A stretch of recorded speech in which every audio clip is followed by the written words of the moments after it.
7-1 the record for Fletcher, 8-1 for the man from the Netherlands. Both men 25 years of age, both men 5'7", and both men comfortably under the limit at yesterday's weigh-ins. So all that remains is for Mr. Hal Chaplin to get this one underway. Nathan Fletcher in the black, Daan Duijs in the red. I am very excited for this one, Brad. Well, conventional wisdom says this is going to be a great grappling match, but based on previous experience of tonight's card at another events in Manchester, who knows? Yeah, one of the things that we see in MMA very often is when two very, very good grapplers fight, they end up not taking it to the ground at all. I remember, I believe it was Peter Pano and Jeff Monson in UFC way back in the day, for some old school names. Both, you know, world-class, world champion grapplers, and they had a 3-round, not very technical striking match, so anything can happen.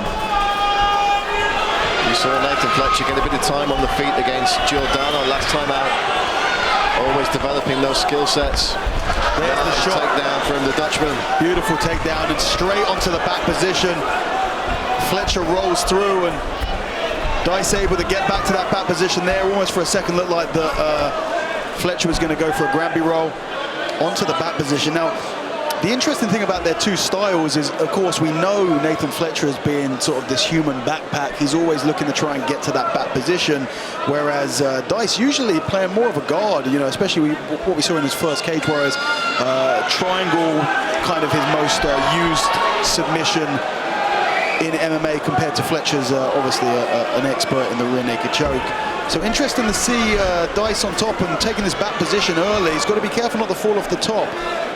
Fletcher knows exactly what he should be doing and fighting these hands, trying to bring the hand to the other side there. This is the baseball bat choke. Baseball bat defense, sorry. You grab that overhooking arm and try and bring it to the far side of your head. Completely shuts down the ability to use it as a submission. Although if you're standing like this, you could turn it into a guillotine. So probably not a great idea to actually go for that defense from this exact position.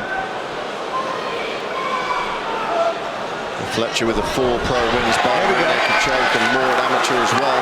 This is where I expected us to see this fight. Fletcher opting to strike from this position and immediately passes to side control. The question here is going to be, how is Duijs going to try and maneuver out? Is he going to try and regain guard? Because, of course, the real risk when you're fighting Nathan Fletcher is trying to get back to the feet or trying to scramble and exposing that back position, because he's on it so quickly and he's so effective at finishing from there. Mount taken. Fletcher doing good work. Oh, head and arm here. Could have the submission on. Daan Duijs turning into him there. Fletcher trying to free that leg. Yeah, Duijs regained the half guard and still is inside the head and arm choke position. I mean, we're very early on and this position looks pretty good. Fletcher wants to be moving further away to create more of an angle here, and the fence is stopping him. So in this regard, the fence is blocking him, but the hand's moving. I really think that Duijs is thinking about tapping here. Fletcher with the big squeeze. Can he get the finish in the first round?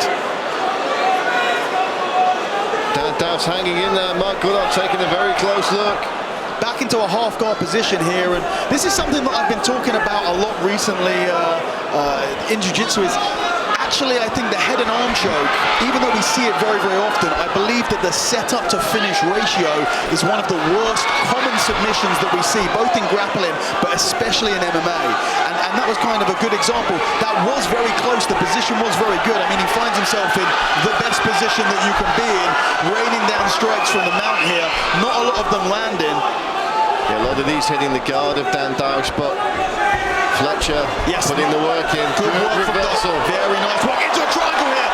This is Duijs' signature move, and he finds himself, and this triangle's tight. This is not like a head and arm. This is one of the most successful submissions in MMA. The foot position isn't perfect here, but I think it might be enough, and I think the tap it might come in. There it is. There's the submission. Nathan Fletcher in the GS first round triangle here in Manchester. Vaults the cage to celebrate with head coach Paul Rimmer. What a performance! Ladies and gentlemen, your referee, Mr. Mark Goddard, calls a stop to this contest after 4 minutes and 15 seconds of the very first round, declaring your winner by way of triangle choke in the red corner,